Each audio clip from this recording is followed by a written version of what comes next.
Malgré l'actualité qui est anxiogène, la grâce et la paix soient avec vous tous, de la part de Dieu notre Père et du Seigneur Jésus-Christ. C'est ainsi que l'apôtre Paul commençait souvent ses lettres, en combinant avec une salutation traditionnelle et tout à fait profane des Grecs, charis oumin. Le bonheur, qui devient la grâce, soit avec vous. Et puis la salutation traditionnelle des Juifs, shalom aleichem, la paix soit avec vous.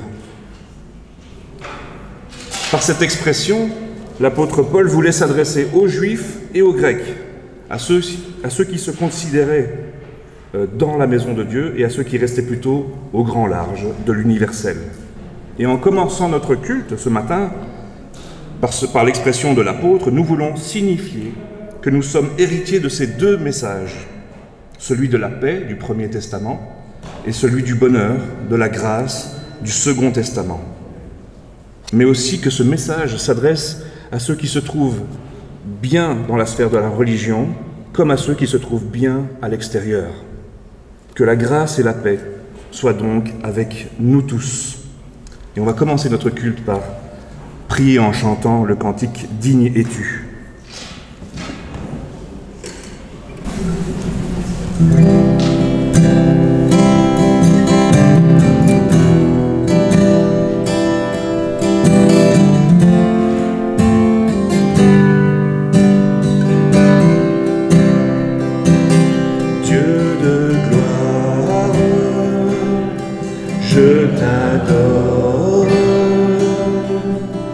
Ton nom, c'est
Lecture du psaume 27, les versets 1, 7 à 9 et 13 à 14. Psaume de David. Le Seigneur est ma lumière, c'est lui qui me sauve. Je n'ai rien à craindre de personne. Le Seigneur est le protecteur de ma vie, je n'ai rien à redouter. Quand je t'appelle au secours, Seigneur, écoute-moi, accorde-moi ta grâce et réponds-moi. Je réfléchis à ce que tu as dit. Tournez-vous vers moi. Eh bien, Seigneur, je me tourne vers toi. Ne te détourne pas de moi. Ne me repousse pas avec colère, toi qui es mon secours. Ne me rejette pas, ne m'abandonne pas, toi le Dieu qui me sauve. Que deviendrai-je si je n'ai pas l'assurance de voir la bonté du Seigneur sur cette terre où nous vivons? Compte patiemment sur le Seigneur. Sois fort et reprends courage. Oui, compte patiemment sur le Seigneur. Et je vous invite à vous lever si vous le voulez pour chanter le chant suivant. Tournez les yeux vers le Seigneur.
Je vous invite à la prière.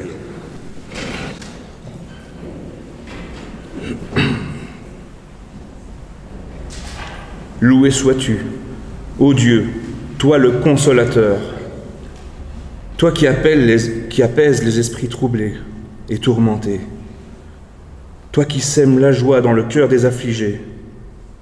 Tu fais germer le sourire sur les lèvres crispées et fleurir les chansons au sein des opprimés. C'est toi qui nous feras transporter les montagnes pour danser avec elles au milieu de ta fête. Loué sois-tu, ô Dieu, ton nom est grand sur toute la terre. Amen. Et si vous désirez vous relever pour le chant suivant, sentez-vous libre.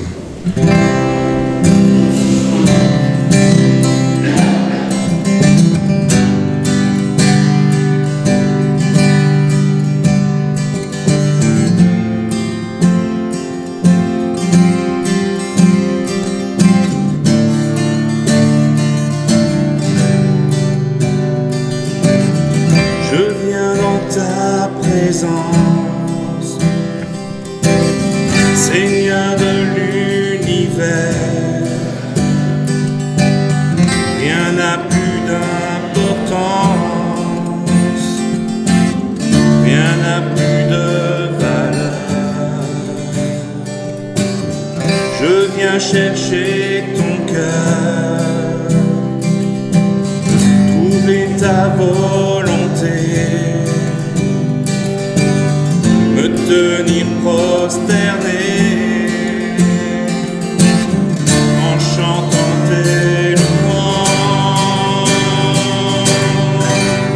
Ton nom est grand, ton nom est saint, ton nom est digne de louange.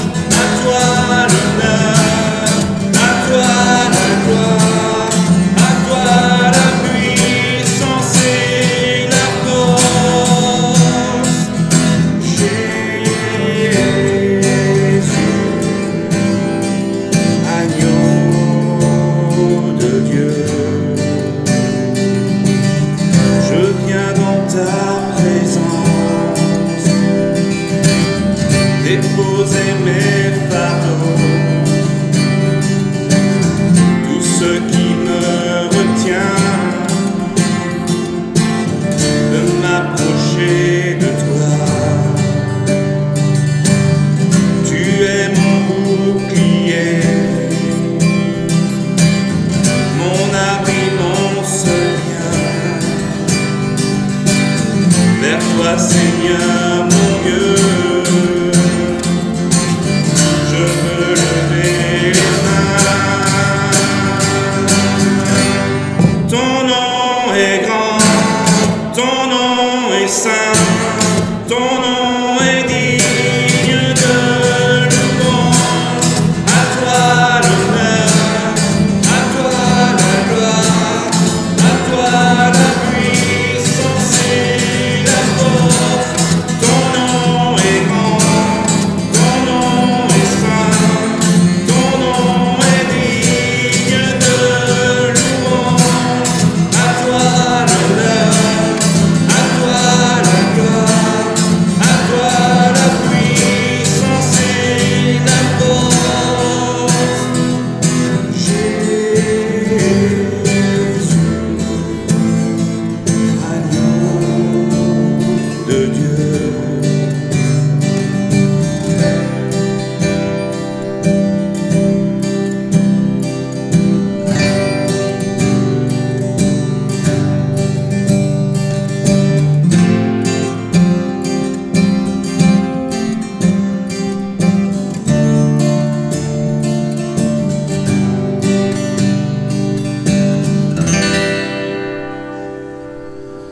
Je vous invite à vous rasseoir et à continuer notre prière. Notre Père, nous invoquons ta présence, mais il est vrai qu'en nous sont des résistances, les débris de vieilles luttes que nous croyons disparues mais qui ressurgissent encore. Il y a aussi les traces d'anciennes peurs. Notre Père, aide-nous à nous en débarrasser, à débarrasser nos vies, afin que la place soit libre pour toi. Vois aussi les anciennes rancunes, les ressentiments d'autrefois et amertumes qu'on a déjà enfuis et déjà pardonnés, mais qui pèsent pourtant. Redonne-nous un cœur pur et droit, afin que rien, vraiment rien, ne puisse entraver ta présence d'amour. Nous pouvons lire au psaume 103 que le Seigneur est tendresse et pitié. Il est lent à la colère et plein d'amour. Il n'agit pas selon nos fautes et ne nous rend pas selon nos offenses. Aussi longue que soit la route, Jamais notre Dieu ne nous y laisse seuls. Même dans la vallée de l'ombre de la mort, il ne nous laisse pas nous perdre. Mais dans ces moments de ténèbres, il faut nous souvenir de lui. Ne pas nous laisser aller aux actions de l'ombre, à ses pensées et à ses désirs. Il nous faut marcher courageusement sur le chemin de la vie, combattre le bon combat de la foi, jusqu'à ce que nous ayons achevé la course. Ne gardez pas le silence quand il vous faudra parler. Ne vous contentez pas de vaines paroles quand il faudra agir. Ne confondez pas l'Évangile avec les fausses sagesses. Ne restreignez pas votre service à ceux qui vous plaisent. Méfiez-vous de l'esprit de médiocrité. Ne manquez ni d'amour, ni de générosité. Nous prions Dieu avant de lire les Écritures, afin qu'elles deviennent pour nous paroles de vie. Père, toi qui as parlé face à face avec Moïse, toi qui fis crier et pleurer les prophètes, toi qui as fait jaillir les psaumes de ton peuple et murmurer la sagesse des proverbes, Dieu vivant, qui a mis le Magnificat dans la bouche de Marie et la confession du Christ dans celle de Pierre, toi qui as prononcé ta parole comme une parole humaine dans la vie de ton Fils, par ton Saint-Esprit, rends ces paroles vivantes en cette heure, qu'elles deviennent pour nous ta parole. Amen. Je vous invite à la lecture de l'évangile de Matthieu, au chapitre 26, les versets 36 à 46. Là-dessus, Jésus alla avec eux dans un lieu appelé Gethsémané. Et il dit aux disciples, « Asseyez-vous ici, pendant que je m'éloignerai pour prier. » Il prit avec lui Pierre et les 2 fils de Zébédée, et il commença à éprouver de la tristesse et des angoisses. Il leur dit alors, « Mon âme est triste jusqu'à la mort. Restez ici et veillez avec moi. » Puis, ayant fait quelques pas en avant, il se jeta sur sa face et pria ainsi, « Mon Père, s'il est possible que cette coupe s'éloigne de moi. Toutefois, non pas ce que je veux, mais ce que tu veux. » Et il vint vers les disciples qu'il trouva endormis. Et il dit à Pierre, « Vous n'avez donc pas pu veiller 1 heure avec moi. Veillez et priez, afin que nous ne tombions pas que vous ne tombiez pas dans la tentation. L'esprit est bien disposé, mais la chair est faible. » Il s'éloigna une seconde fois et pria ainsi, « Mon Père, s'il n'est pas possible que cette coupe s'éloigne sans que je la boive, que ta volonté soit faite. » Il revint et les trouva encore endormis, car les yeux étaient appesantis. Il les quitta et s'éloigna. Il pria pour la 3e fois, répétant les mêmes paroles. Puis il alla vers ses disciples et leur dit, « Vous dormez maintenant et vous vous reposez. Voici l'heure est proche et le Fils de l'homme est livré aux mains des pécheurs. Levez-vous, allons, voici celui qui me livre s'approche. » Merci Yann pour d'avoir choisi ce magnifique morceau, très, très émouvant dans les circonstances actuelles. Puissions-nous porter dans nos cœurs, dans nos prières, tous les peuples qui souffrent dans la guerre. Le texte que nous venons d'entendre, c'est un texte très fort. Il y a un aspect tragique, car c'est un long moment de prière de Jésus au jardin de Gethsémani. Le tragique, l'intensité du moment, on le lit encore davantage dans les versets 44 et suivants de l'Évangile selon Luc au chapitre 22. Étant en agonie, il priait plus instamment et sa sueur devint comme des grumeaux de sang qui tombaient à terre. Si on avait encore un doute sur l'incarnation de Dieu en notre humanité, Gethsémani nous donne la réponse. Jésus a été un homme, pas un surhumain. pas un surhumain qui ne connaît ni la peur ni la douleur. Il est fils de Dieu, incarné dans notre humanité, et Jésus a été un homme, jusqu'au bout de ce que vit un homme, jusque dans les pires moments, la douleur, l'angoisse. On lit au verset 37, « Il commença à éprouver de la tristesse et des angoisses. » Il a besoin alors, comme n'importe quel humain qui est confronté à la peur, à la douleur, de se sentir entouré par des amis, de n'être pas seul. Il demande donc à Pierre, Jacques et Jean de rester un peu plus loin et de prier avec lui, et certainement de prier pour lui. À l'écran, j'ai choisi cette illustration d'un peintre du XVe siècle, Andrea Mantegna. Donc Jésus en train de prier, et à ses pieds, Pierre, Jacques et Jean, bien endormis. Et un peu plus au loin, on voit donc sur le chemin celui qui vient livrer. C'est la peur de Jésus, et même l'envie d'éviter l'obstacle ou l'épreuve, de renoncer peut-être. Un homme Dieu, qui n'est pas un surhumain. Jésus, c'est pas un héros de grands films, vous savez, ces films américains, et ça fait même du bien de savoir qu'on peut ressembler au Fils de Dieu qui a peur, qui tremble de peur, qui transpire du sang. Cela veut dire qu'on a le droit de lui ressembler. Parce que vous savez, et ça m'agace souvent dans les films américains, et vous connaissez Bruce Willis. Bruce Willis, il lui arrive 1000 malheurs dans ses films, il tombe de plusieurs étages, il traverse plusieurs planchers, il se relève, il met un sparadrap et il continue.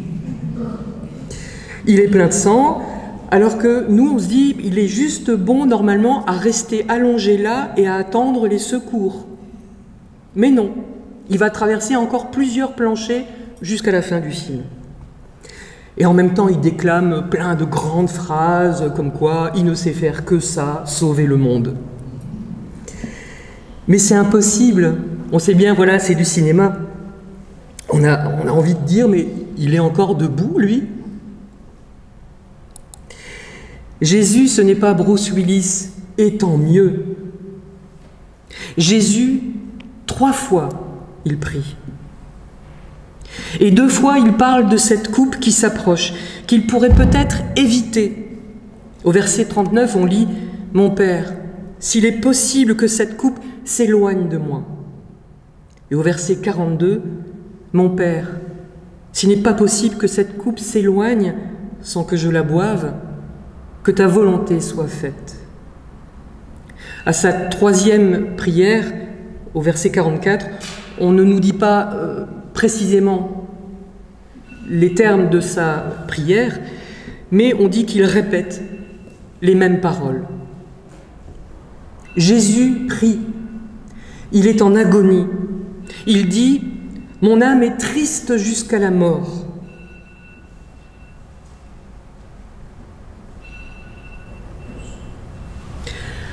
À la différence d'Isaac, qui même adulte ne sait pas ce qu'Abraham a prévu pour lui, Jésus, lui, il sait ce qui va lui arriver. Et tandis que l'épouvantable s'approche, Jésus y trouve le réconfort dans la prière. Mais le réconfort n'est pas immédiat parce que la prière, c'est pas magique. Il prie 3 fois. Et puis quelque chose a dû se passer entre la 2e prière et la 3e prière, car il se sent prêt. Il ne fait plus de reproches à Pierre, Jacques et Jean. Il ne leur fait plus le reproche de n'avoir pas réussi à rester éveillés, de n'avoir pas tenu la distance, de ne pas avoir été capable de rester avec lui, alors qu'il avait besoin de leur soutien et de leur prière. D'ailleurs, il leur dit qu'à présent, oui, vous dormez maintenant et vous vous reposez.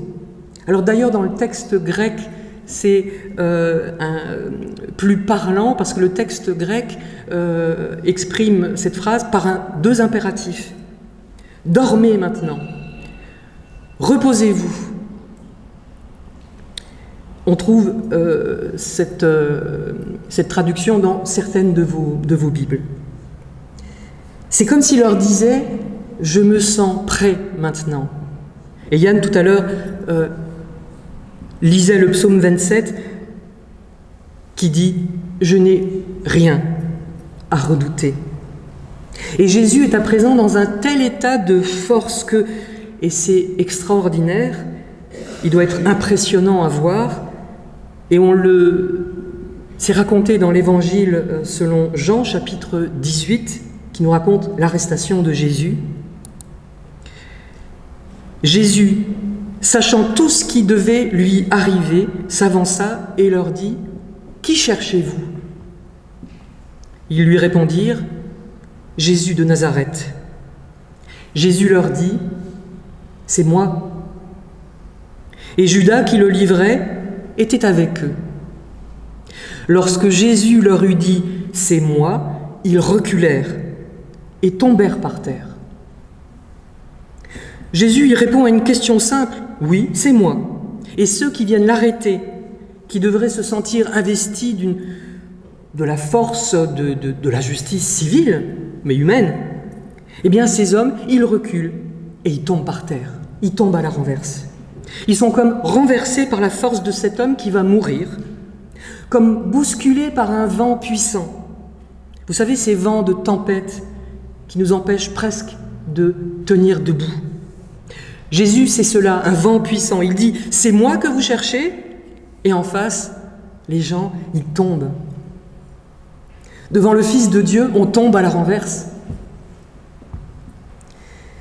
Aujourd'hui, qui serait susceptible de nous faire tomber par terre, rien qu'en étant en face de nous? Une copine me disait « Ah, mais moi, si je me trouve en face de Roger Hodgson, pour ceux qui ne connaissent pas, c'est le fondateur de Supertramp, un très grand groupe de pop des années 70, Breakfast in America, The Logical Song, si ça vous dit quelque chose. Et donc cette copine me dit, si moi je me trouve en face de Roger Hodgson, c'est sûr, je tombe à la renverse et je pleure. Parfois on pense que rencontrer une de nos stars préférées nous ferait un effet semblable.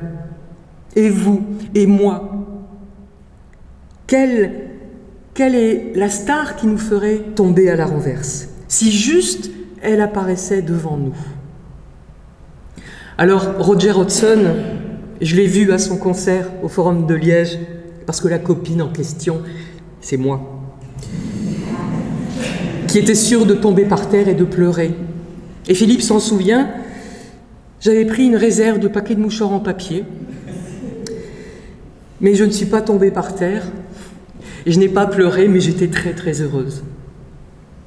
Et Jésus, pour en revenir à notre vraie star, mais une star qui éclaire, une boussole, une étoile, eh bien, pourtant 3 prières avant, Jésus, il transpirait de peur et de sang. Quelle merveilleuse puissance que la prière à son Père, qui nous remet debout, qui nous relève quand on est tombé, par peur, par malheur, par doute, parce que juste, on n'en peut plus. Enfin, c'est ce qu'on croit. Le Seigneur, c'est une main puissante qui nous relève dans les pires moments, les moments que nous ne voudrions pas vivre, dans le plus noir de la vie, dans le doute affreux, quand on pense « je n'y arriverai pas ». Mais il ne faut pas oublier que la main de Dieu, si nous ne la voyons pas, c'est parce que nous sommes dedans tout au creux, tout près de Dieu. Jésus, il est passé de la peur, de la sueur faite de sang, de l'angoisse, à une force extraordinaire qui fait tomber ceux d'en face. Rien qu'en disant « c'est moi ». Vous me cherchez ? C'est moi. Cette force incroyable, décuplée, elle m'a fait penser à ceux de ces martyrs résistant aux nazis face à la mort prochaine, juste avant d'être fusillés par les Allemands. Ils écrivent une dernière lettre à leurs parents, à leurs fiancés, et on lit dans ces lettres plein de sérénité. Ce n'est pas de l'acceptation ni de la résignation, mais c'est l'idée qu'ils ont fait ce qu'ils avaient à faire et qu'à présent, c'est la fin. Mais pas une fin pour rien. Une fin qui va contribuer à construire un monde nouveau et meilleur. On voudrait avoir cette sérénité, ce courage, ce détachement. Je dis détachement parce que le martyr, le condamné, il voit plus loin que ce que ses yeux lui montrent. Il sait qu'il a fait le job et que la suite ne dépend plus de lui. Il est dans la main de Dieu, juste dans la main de Dieu. Tétélestai, c'est la dernière parole de Jésus qui meurt. Ça veut dire tout à la fois, les choses sont faites, tout est fait. On traduit généralement par tout est accompli. C'est bon, voilà. Ce mot tétélestai, il était aussi utilisé dans le langage commercial de l'époque. Quand quelqu'un avait payé tout ce qu'il avait à payer, on écrivait sur la facture tétélestai, un peu comme le tampon facture acquittée. Il y a un avant et un après. Il a fallu passer par la mort. Et quand on lit chez Jean, au chapitre 12, verset 24, un très très beau verset. « Si le grain de blé qui est tombé en terre ne meurt, il reste seul. Mais s'il meurt, il porte beaucoup de fruits. » On a l'impression de se trouver devant une énigme. Mourir pour donner du fruit, mourir pour porter la vie. Au jardin de Gethsémani, Jésus est le visage humain de Dieu, devenu un roi paradoxal. Paradoxal parce que c'est un roi qui meurt sur une croix. Un grain de blé qui tombe et meurt et qui, enfin, dans la résurrection, annule la mort. Pas seulement la mort physique, mais toutes ces morts qui chaque jour nous éloignent de Dieu, qui nous séparent de son amour, qui nous éloignent de notre prochain, qui nous éloignent de notre lointain. Une mort pour nous transformer et qui va nous rapprocher de notre Seigneur. Amen.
Alors aujourd'hui, on a enlevé nos masques.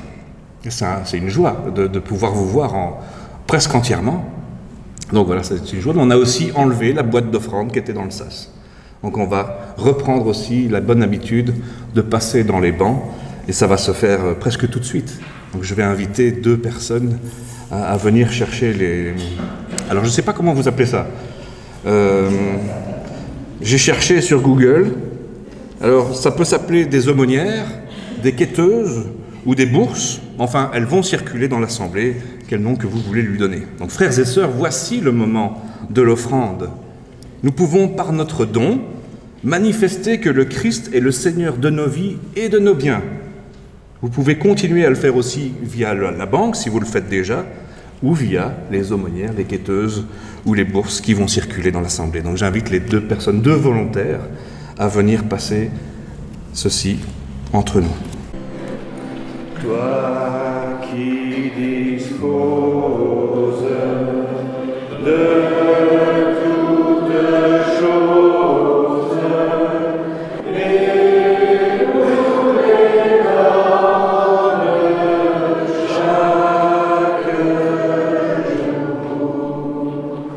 Reçois, ô Père, notre prière de reconnaissance et d'amour. Le don suprême que ta main sème, c'est notre pardon, c'est ta paix et ta clémence, trésor immense, est le plus grand de tes bienfaits. Que par ta grâce, l'instant qui passe, serve à nous rapprocher de toi, et qu'à chaque heure, vers ta demeure, nos cœurs s'élèvent à la foi. Ô Dieu, Père de notre Seigneur Jésus-Christ, notre Père, nous te rendons grâce pour ce privilège que tu nous as accordé de recevoir ta parole vivante et de communier en elle. Ces avertissements et ces consolations, ces blessures et ces guérisons, tout ton amour, Seigneur, nous l'emportons vivant en nous. Conduis notre soif de vie vers ton royaume et ta justice, et pour cette œuvre, purifie-nous, inspire-nous, fortifie-nous. Accorde les mêmes grâces à ceux qui nous sont chers, nos bien-aimés, que nous nommons dans le secret de nos cœurs. Soutiens les malheureux, marche auprès des solitaires, illumine et réconforte ceux qui fléchissent dans l'insuccès et les peines qui semblent perdues. Sois avec ceux qui n'ont pu se joindre à nous, malades ou surmenés par un travail implacable, comme avec ceux qui cherchent secours dans la communion des fidèles. Nous te prions pour notre peuple, pour tous les peuples qui cherchent la cité fraternelle. Nous te prions pour toutes les églises et pour notre Église, pour ces ouvriers connus ou anonymes, pour ces bergers, ces anciens, ces diacres, comme pour ces plus humbles fidèles. Nous te prions pour ceux qui t'aiment et trouvent leur joie dans ton amour, pour ceux qui te cherchent et qui espèrent en toi, pour ceux qui t'ignorent ou te méconnaissent et que ton amour attend au seuil de ta maison paternelle. Nous te prions pour l'actualité, la guerre à nos portes, pour ceux qui fuient, pour ceux qui luttent, pour ceux qui la vivent de plein fouet.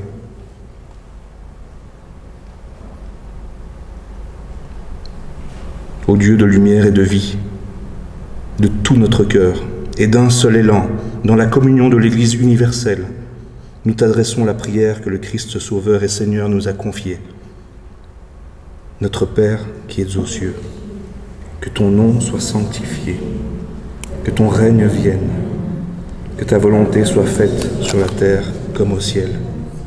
Donne-nous aujourd'hui notre pain de ce jour.